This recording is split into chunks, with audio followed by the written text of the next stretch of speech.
I'd like to start my presentation off with a shared experience. So anybody and everybody who is on this webinar right now or watching the webinar after the fact, I'd like you to pick up a glass or a cup, and together on the count of 3, we will take a shared sip. So let's count it off. 1, 2, 3. Lovely. Love me a good sip of coffee in the morning.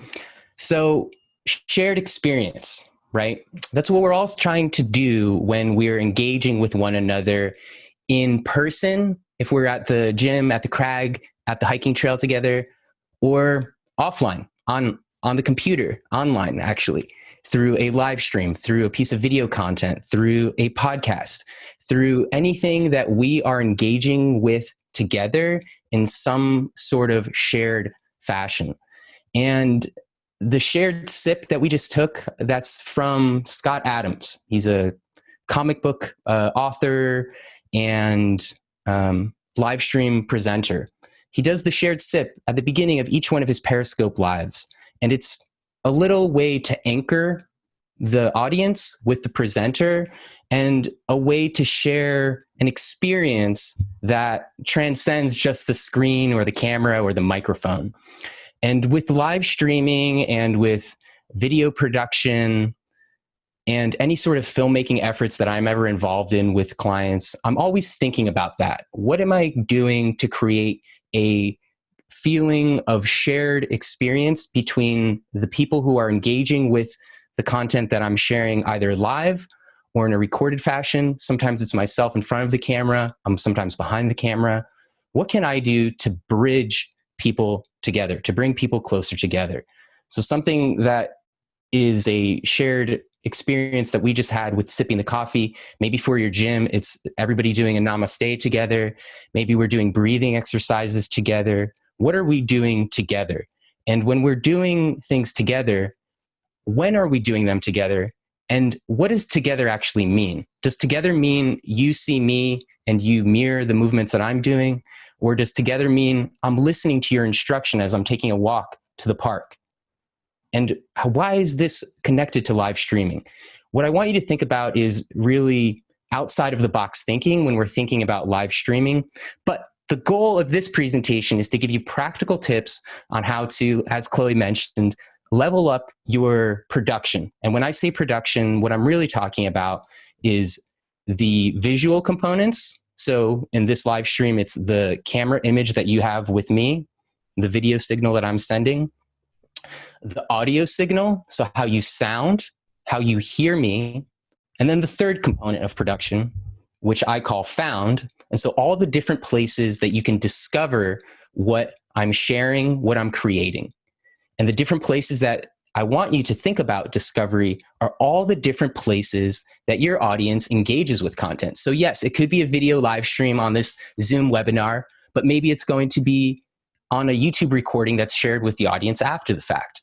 Or maybe it's on a podcast platform that your audience engages with when they're doing something outside. Because let's face it, during this time of shelter in place, we're all just trying to figure out ways to spend less time in front of the screen like this and more time outside where we can be socially responsible but enjoying what we really enjoy doing, which is breathing that good stuff, that fresh air, that CO, that oxygen that's outside coming in from the trees, and the feeling of wind, you know, from the fresh breeze coming from the ocean. These are all things that we're trying to do more of. So what can we do with our live streams to think about those different places that people can engage with our content and connect us better and connect our communities more in a way that then also supports the revenue goals that you have with your gym or with your manufacturing facility? Because at the end of the day, like, let's face it, we all have to do things that continue to sustain the offerings that we have with one another.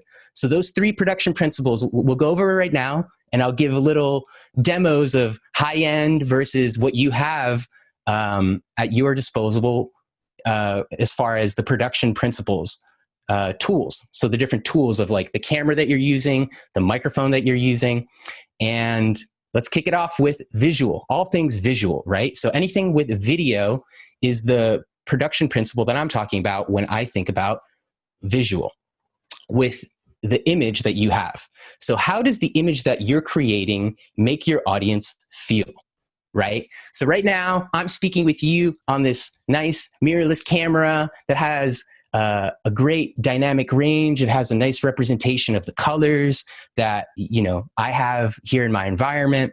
I already set up my environment because I knew that the natural light coming in from the window to the side is going to create a nice pleasing figure on my face.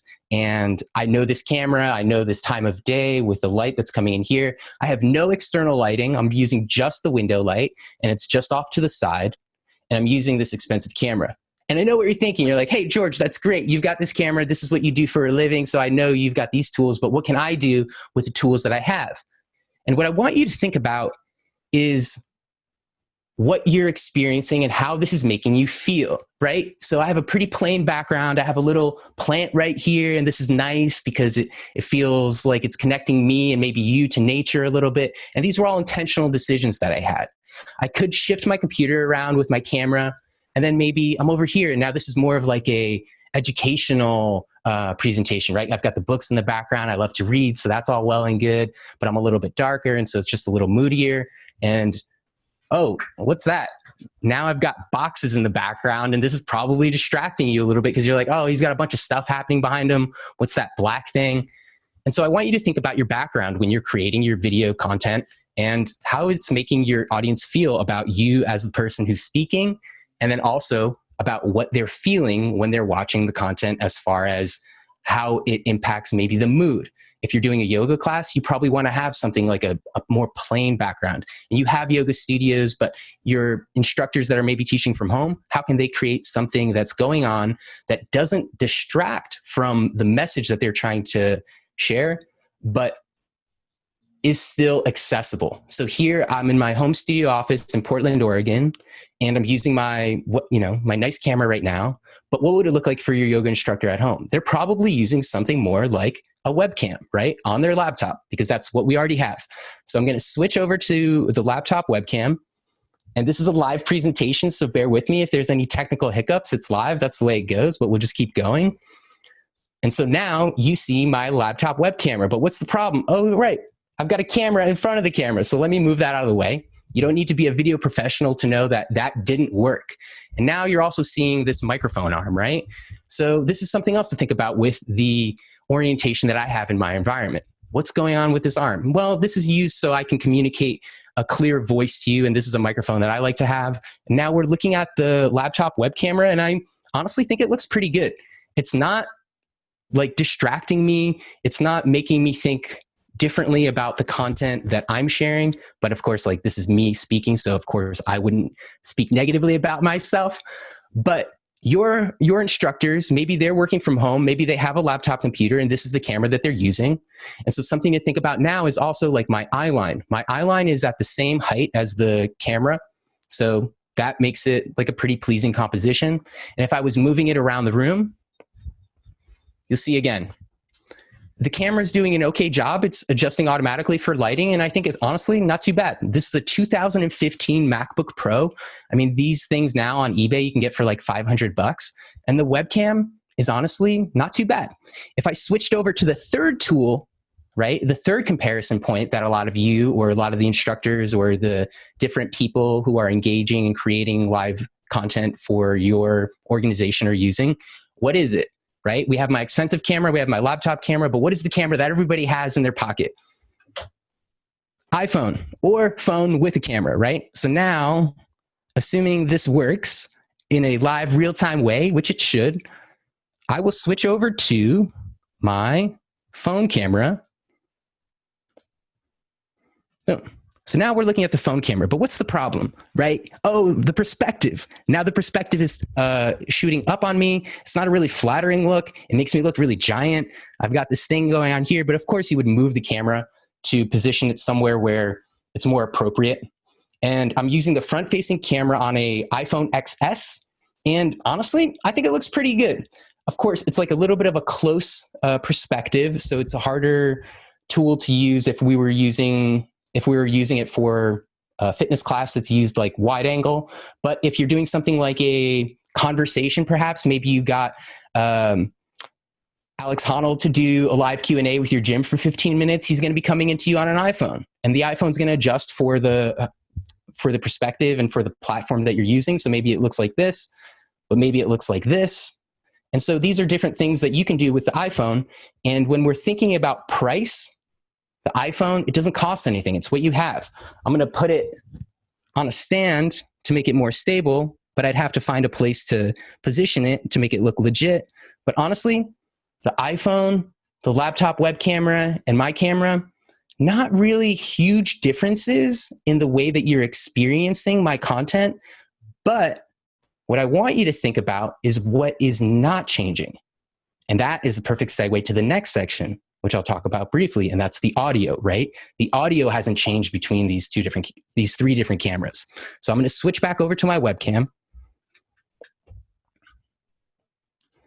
Love doing it live. Oh my gosh, my webcam is pointing over there. It's the real deal. My office is a little busy right now. But the laptop web camera, it's funny because the laptop web camera is the camera that was used by a nonprofit organization that I was working with, that we were going to host a live fundraiser for them. And they used their laptop web cameras to do a live panel Q&A with Megan Martin, professional climber. Hold on, I'll switch the audio settings here. Okay.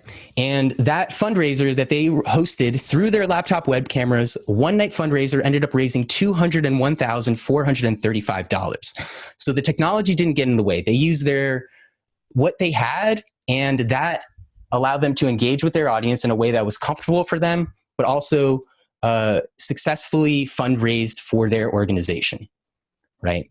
That platform that they hosted the fundraiser on was crowdcast.io. The price was minimal because they used the technology that they had.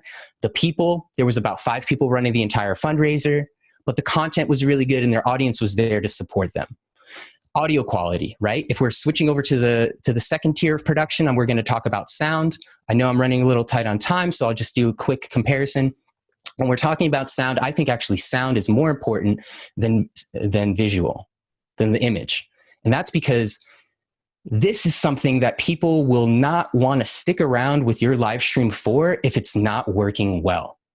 This sounds really good because I'm using this microphone. This is a really popular microphone for podcasters, for musicians. It's the Shure SM7B. I think it accurately represents my voice.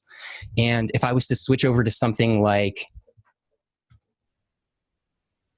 So now you're hearing my voice coming in through the little speaker or through the little microphone that's on my Apple AirPods. This sounds pretty good and it's wireless.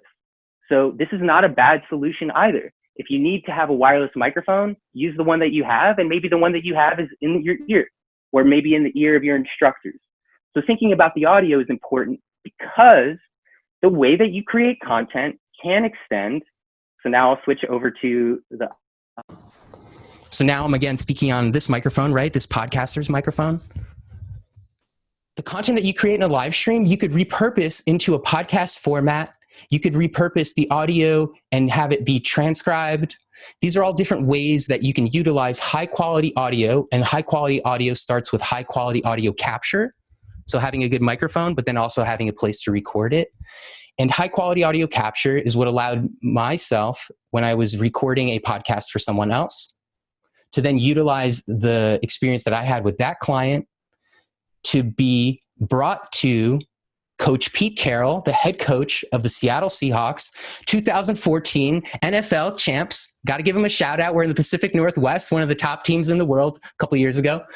And with Coach Pete Carroll and the podcast host, Dr. Michael Gervais, I live streamed the conversation between the two of them to the Facebook page of Coach Pete Carroll, which we then understood had a shared audience with the NFL Network and the Seattle Seahawks. So we cross-posted that live stream to those two different places, the NFL Network's page and the Seattle Seahawks page, using the audio that we were capturing for a podcast, which during the live stream had around 50,000 viewers tune in live, tens of thousands more after the fact because the recording was shared across YouTube. And then thousands and thousands more because Dr. Michael Gervais' podcast, Finding Mastery, awesome podcast, Alex Honnold's in an episode, reaches tens of thousands of people through the podcast platforms and through Dr. Michael Gervais' newsletter. So this was all possible because we had high quality audio capture that was used for the live stream that was then repurposed for podcasts. So when you're thinking about your content, anything that you're sharing on live, what can you create that your audience would want to engage with in person live? But if they missed it live, how would they engage with it after the fact? Maybe it's in a podcast, maybe it's on YouTube, maybe it's on Instagram Live, maybe it's on LinkedIn feed, maybe it's on Twitter feed. All these different places are places where your community engages and where you have opportunities to connect and share experiences with your community. So I appreciate you taking the time to listen to me ramble about the three different production practices and as many quick tips as I could share around not really being too concerned about your web camera that you're using, but maybe more understanding the light, but then understanding that your audio capture is really important, right? You could use a wireless microphone setup, maybe an Audio-Technica 2100. Maybe this will work. Maybe your AirPod Pros, but try to capture audio in a great way, in a clean way that is able to be then repurposed in different platforms and in different mediums than where you originally live streamed. So if you want to connect with me further, I'm going to hang out here in the Q&A. We're also going to, I believe, host a little special additional Q&A after this presentation. But all of my work can be seen on storyfirm.com, STORYFIRM.com. And you can connect with me on LinkedIn, on Instagram, on Facebook, at George Mihaly. And again, a lot of my work used to be in production, so commercials, documentaries, and now it's really shifted more towards live stream education and consulting and facilitating live stream productions. So if you have any questions about that stuff, I'm always happy to chat. And I'm always happy to even hop on the phone too. So if you want to give me a call, you can do that as well. My number's on the website, storyfirm.com. So again, I thank you so much for your time and attention. And if anybody's experiencing the ill effects of this current pandemic, I'm sending well wishes and lots of love to you. Thank you.